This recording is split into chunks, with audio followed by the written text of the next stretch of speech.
Hi, I'm Dr Léa Cléret. I'm the Chief Executive here at Leadership Trust. It's very important that leaders do not get distracted by all of the noise that comes with social media, the mere fact that we have social media and technology, as you said, hyperconnectivity, and all of the distractions that we can have. Leadership, the condition of leadership is to have people to lead. And the fantastic thing about human nature is that human nature hasn't changed since time immemorial. So whether you study ancient Greek philosophy or whether you read Shakespeare or whether you watch the news today, it's exactly the same principles of human nature that are at play. They just come in a different shape and format because of all of the new gadgets that we have, but the very basics of the human needs are still there.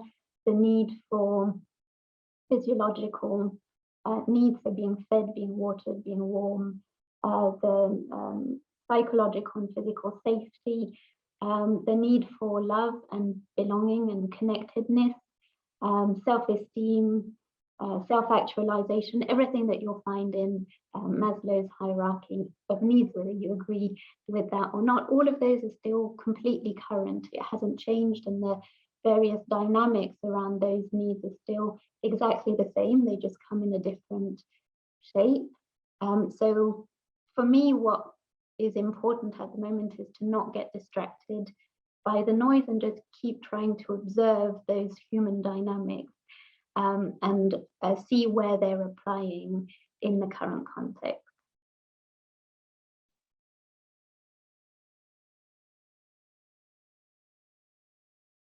The leadership development that we do is inspired by the methods they use to train British Special Forces. And for us, the pandemic actually has been very useful for us to take a step back and think about what is still current in our heritage and what we want to take forward with us. And the three main elements that we've highlighted and that really are born out of this military heritage.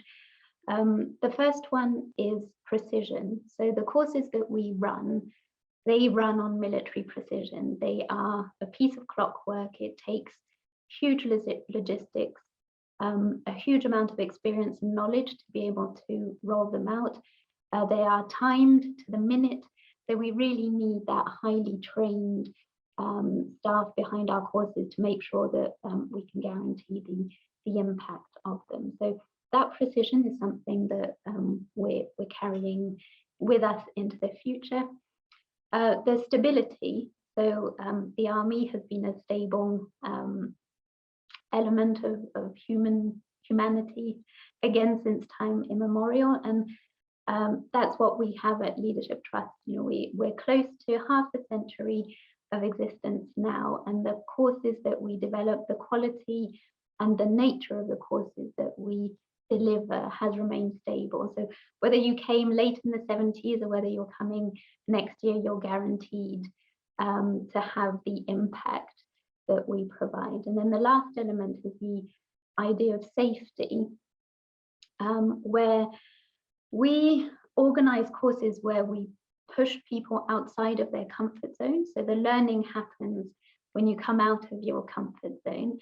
So we need to get people to a place of discomfort, but we have to be very careful not to push too hard so that we don't push them over a cliff, I suppose literally and figuratively.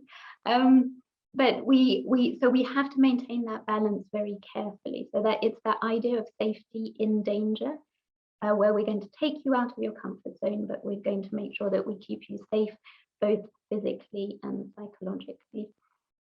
So those are, for me, the three elements that we're going to keep from our military heritage, and that I think apply very nicely in the 21st century.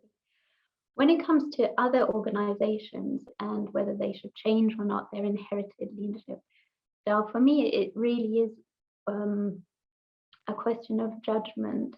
If it works, don't change it, you know, and it's Leadership is about constantly adapting to your circumstances, to the people that you're leading, and to the environment in which you're operating. So if you've got something that works, keep it going. But the minute you see that it's not working, then you have to adapt, and you have to be quite ruthless with what worked in the past. If it doesn't work now, it has to go.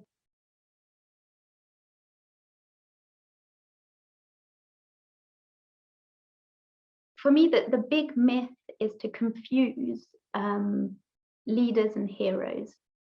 And I think that's the source of a lot of confusion today when it comes to leadership, because we amalgamate spectacular action with leadership.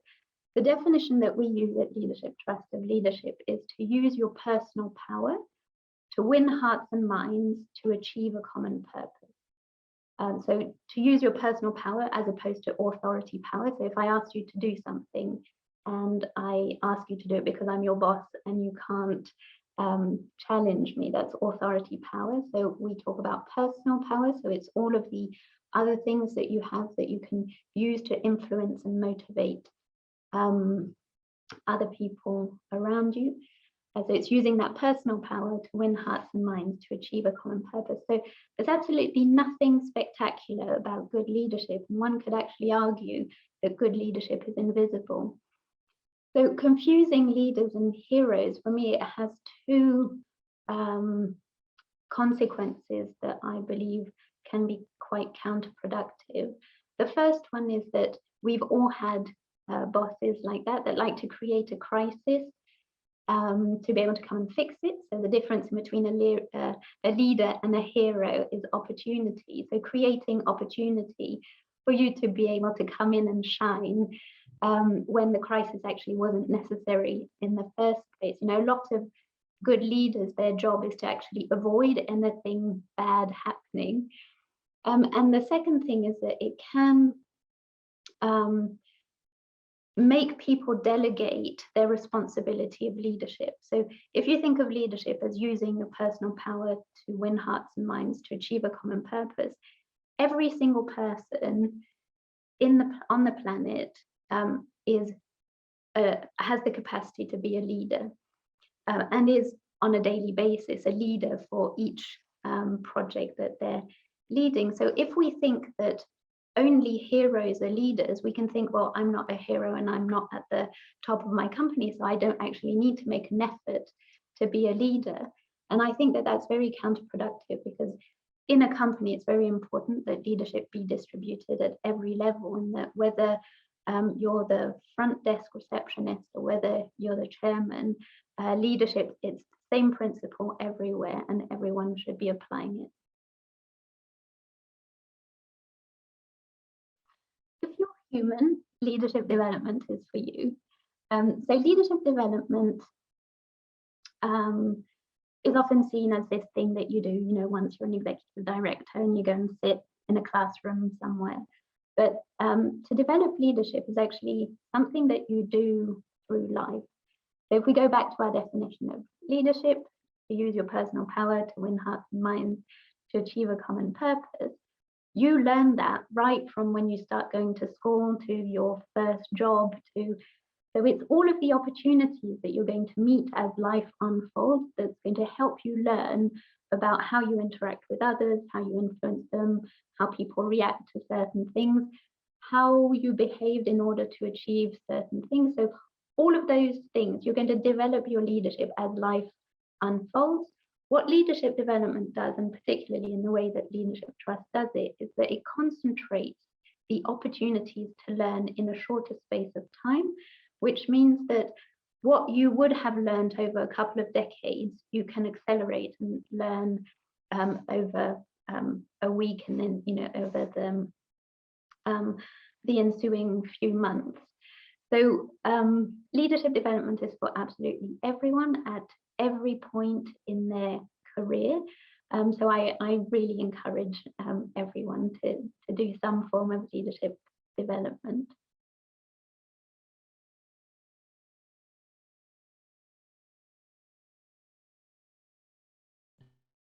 Women's leadership and female leadership is such an interesting concept. And I think that with my background as a philosopher, the importance of precision when it comes to concepts is really key to be able to have these conversations. So again, for me, there's a confusion. When we talk about women's leadership, we use it interchangeably with women at the top of the hierarchy, women in boards, women in C-suite positions.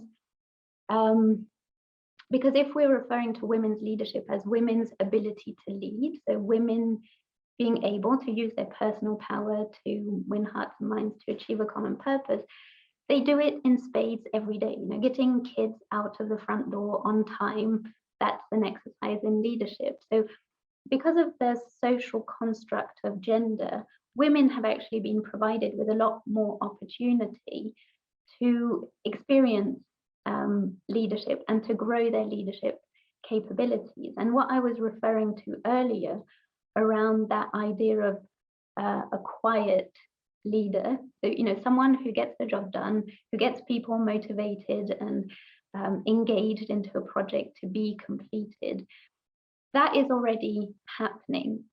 If we're talking about getting women to top positions in businesses, that's a systemic issue that isn't going to get solved by fixing women. So we know that there are things that are overwhelmingly present in women, such as lack of confidence, imposter syndrome, lack of assertiveness. So all of those are traits that we could get women to do more or less of. And I think that if you're going to train women to those particular things, you're actually going to push them into a system that's not made for them. So if we want to get more women on board and in top positions, we actually have to reform completely the system and rethink the styles of leadership that we want. And what's really interesting in that is that if you look at the current system, the evaluation process and the criteria that we use to decide whether someone is going to be right for those top hierarchical positions, they're actually counterproductive in terms of effectiveness.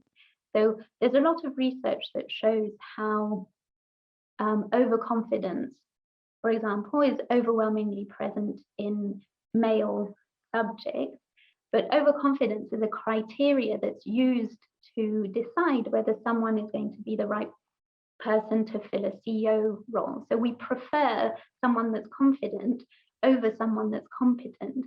And that's how, when you look at the current landscape of leadership, a lot of people who are in the positions, they've been chosen based on the wrong criteria. So for me, it's not a matter of fixing women, because women's leadership for me is fine. There's already plenty of it happening. It's really about finding a system and making sure that we address the systemic issues that create a sort of conveyor belt, an upwards conveyor belt towards those top hierarchical positions, where if we paid attention to the other qualities that women might have, we would end up with a very different physiognomy of leaders at the top.